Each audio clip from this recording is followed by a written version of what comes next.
kata orang juga, masa SMA adalah masa yang paling indah. Maka dari itu saya SMA 5 tahun.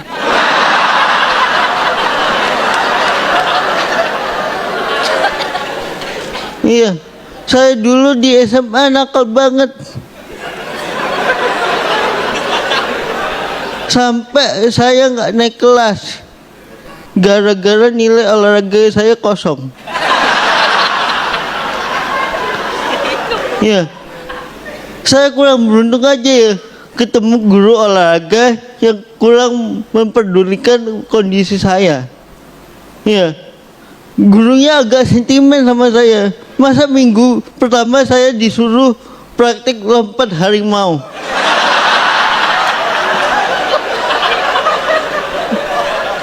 Ya nggak bisa lah, bisanya diterkam harimau.